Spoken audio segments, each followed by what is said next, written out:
Kofi Annan, que vous connaissez peut-être, est né le 8 avril 1938 à Kumasi, l'une des principales villes du Ghana. Durant sa jeunesse, il étudie à l'université scientifique et technologique de sa ville natale Kumasi. Étant un élève brillant, il obtient rapidement une bourse de la fondation Ford et une licence d'économie au Macalester College de Saint Paul aux États-Unis.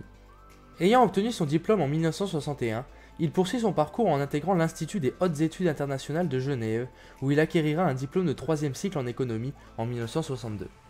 Il terminera ses études par intégrer en 1971 le célèbre MIT de Boston, où il obtiendra un an plus tard un diplôme de maîtrise en sciences de gestion. Nous avons donc affaire à un très beau tableau qui laisse donc présager un avenir radieux pour Kofi Annan. En effet, l'on ne croit pas si bien dire lorsque l'on parle d'avenir radieux, puisqu'en 1962 débute la grande carrière de Kofi Annan.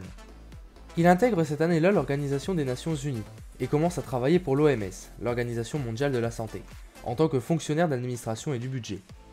Par la suite, pendant 30 ans, jusqu'en 1990, il change fréquemment de poste, en passant par la Commission économique des Nations Unies pour l'Afrique, à sous-secrétaire général à la planification des programmes au budget et à la comptabilité. En 1990, ayant accumulé beaucoup d'expérience, il se voit confier par le secrétaire général en place une mission en Irak. L'Irak ayant envahi le Koweït, il est chargé d'organiser le rapatriement de 900 fonctionnaires internationaux et ressortissants des pays occidentaux. Il dirigera d'ailleurs ensuite une équipe afin de négocier avec l'Irak la question de la vente du pétrole pour financer l'aide humanitaire. Après un parcours qui est déjà assez exceptionnel, il ne s'arrête pas là. De 1993 à 1996, il prend le poste de secrétaire général adjoint aux opérations de maintien de la paix. Par la suite, il deviendra ce pourquoi il est si connu, secrétaire général des Nations Unies en 1997, en succédant à Boutros Boutros-Ghali. En devenant secrétaire général des Nations Unies, Kofi Annan devient en même temps l'un des hommes les plus influents de la planète. Étant devenu l'un des premiers dirigeants de l'ONU après la guerre froide, il apporte un nouveau souffle à l'institution, en ayant la possibilité d'enfin mettre en place des résolutions, puisqu'en effet, l'URSS durant la guerre froide utilisait systématiquement le droit de veto qui lui était accordé afin de bloquer chaque décision. Si l'on devait mettre en avant quelques-uns de ses succès notables en tant que secrétaire général de 1997 à 2006, l'on pourrait citer l'augmentation des casques bleus, les forces d'interposition onusiennes de 20 000 hommes à 90 000 hommes sur les 2 mandats. Il a aussi remporté de nombreux succès diplomatiques en tant que négociateur, par exemple en rencontrant Saddam Hussein en 1998 afin d'apaiser les tensions avec les Occidentaux.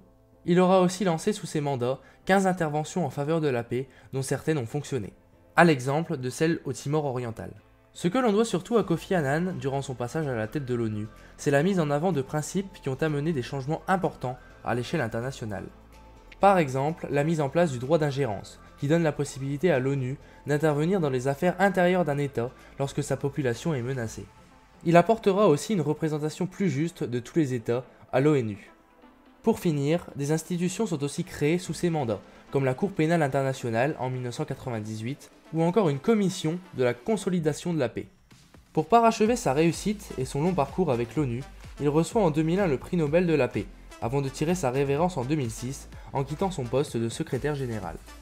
Par la suite, il continuera tout de même son engagement à l'international en faisant partie de l'Alliance pour une révolution verte en Afrique et l'Organisation mondiale contre la torture. En 2012, il tente une dernière aventure avec l'ONU en devenant émissaire conjoint de l'ONU et de la Ligue arabe sur la crise en Syrie. Il démissionnera par ailleurs peu de temps après. Malgré sa carrière impressionnante au sein de l'ONU et de par son engagement international, sa réussite globale restera entachée par quelques échecs, comme son impuissance face à la politique des États-Unis ou encore des affaires de corruption. Cela n'empêche que l'ONU et le monde d'aujourd'hui lui doivent beaucoup, tant par l'homme qu'il a été et les avancées qu'il a permis. Il finira par mourir le 18 août 2018 en Suisse, des suites d'une maladie. Kofi Annan restera donc dans l'histoire, comme un homme relativement peu connu, mais qui lui aura indéniablement beaucoup apporté.